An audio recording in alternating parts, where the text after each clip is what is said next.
Through the visual elements of comics, a great deal of information can be transmitted very quickly.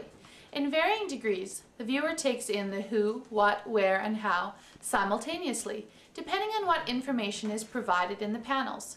Most straight literary texts have to describe each setting and action to create a mental picture for the reader.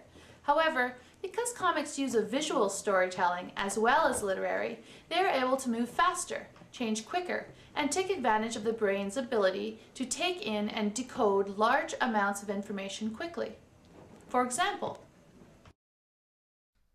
in Neil Gaiman's The Sandman, Preludes and Nocturnes, we see a series of panels in which the subject and location change instantly from panel to panel, as well as being framed by an additional location. Because of the visual medium, the story can transport the viewer to multiple locations and subjects quickly and seamlessly. As well as the who, what, where, and how, the visual component of comics is able to convey a change in time, space, and action quickly, using the viewer's natural propensity to find patterns and fill in the details. When speaking about time, space, and action, comic writer, illustrator, academic, and legend Will Eisner said, "The phenomenon of duration and its experience, commonly referred to as time, is a dimension integral to sequential art. In the universe of human consciousness, time combines with space and sound in a setting of interdependence, wherein conceptions, actions, motions, and movement have a meaning that are measured by our perception to their relationship to each other." For example, in The Doom That Came to Gotham, we see the nature of the action-reaction visual structure. In this sequence, we see Dick Grayson, in glasses, hitting an unknown henchman.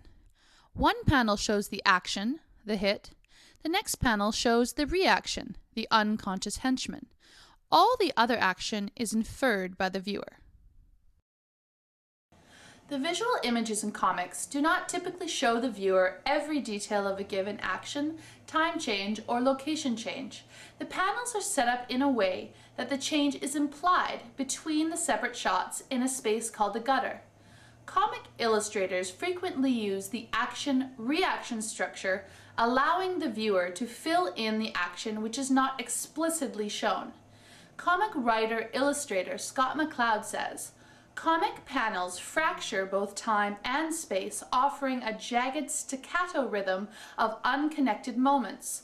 But closure allows us to connect these moments and mentally construct a continuous, unified reality. If visual iconography is the vocabulary of comics, closure is its grammar."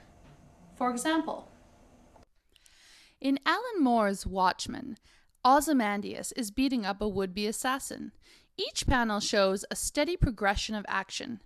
It is the viewer, however, that connects each panel to complete the gaps between each still image, creating a thrilling fight sequence.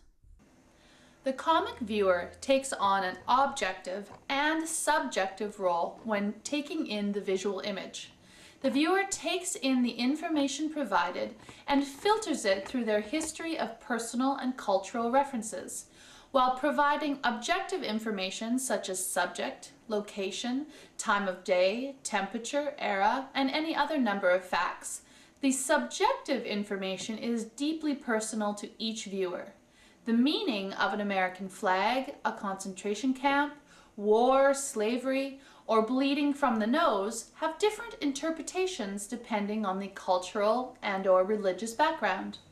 Prominent Canadian comic illustrator Ken Steasy says, "By way of probing their effects, Marshall McLuhan sometimes characterized media as either being hot, spelling out content literally as well as figuratively, or cool, requiring intense audience involvement.